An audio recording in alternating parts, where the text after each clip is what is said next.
Last year, schools across the country spent more than $3 billion on security.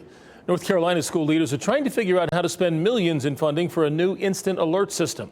WRAL Investigates' Cullen Browder takes us to one school system that's already using it.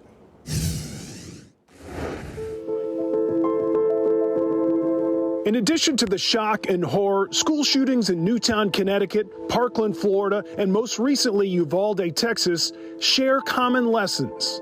It's all about time. It's all about more efficient communication and response. The newly signed state budget allocates $4.4 million to put panic alarms in North Carolina middle and high schools. We certainly always want to make sure that we can do everything to keep our students and our staff safe. We do have a plan. We practice that plan. We're ready to implement that plan. We hope we never have to. To get a better sense of how the panic button technology works, we traveled here to Hoke County, a school system that implemented the phone app back in 2018. When we set this app up, we say who is notified.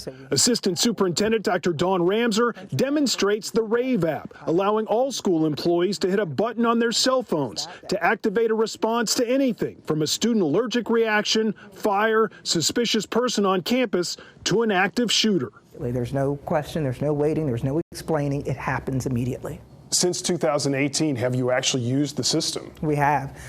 Most of our incidents have been medical incidents. We do a lot of drills with this.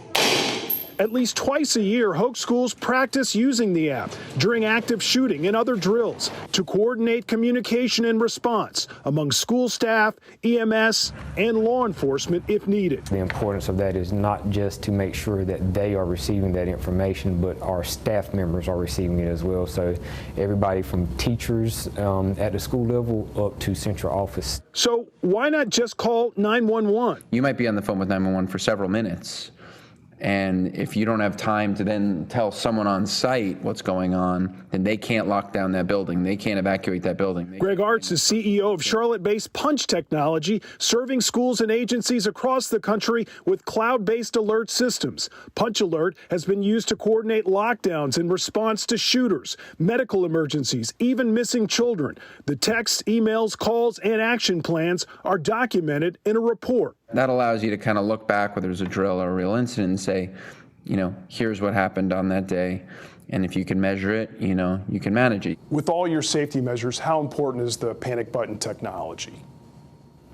I think it's just another layer. Administrators stress a panic button complements school resource officers, cameras, and locked doors, but isn't foolproof depending on cell service and Wi-Fi. WRAL Investigates found one example where a panic button likely stopped a school shooting in Arkansas. A student told a teacher about a classmate who had a gun. The teacher hit the panic button, immediately locking down the school. Within minutes, that student was in custody and the weapon was seized. Nobody can say it's never going to happen. We can't. But what we say is we're prepared. While panic buttons can't prevent all school shootings, they can help save lives with time. Cullen Browder, WRAL News, Hoke County. And Cullen tells us the state budget also includes $200,000 a year to keep the system updated.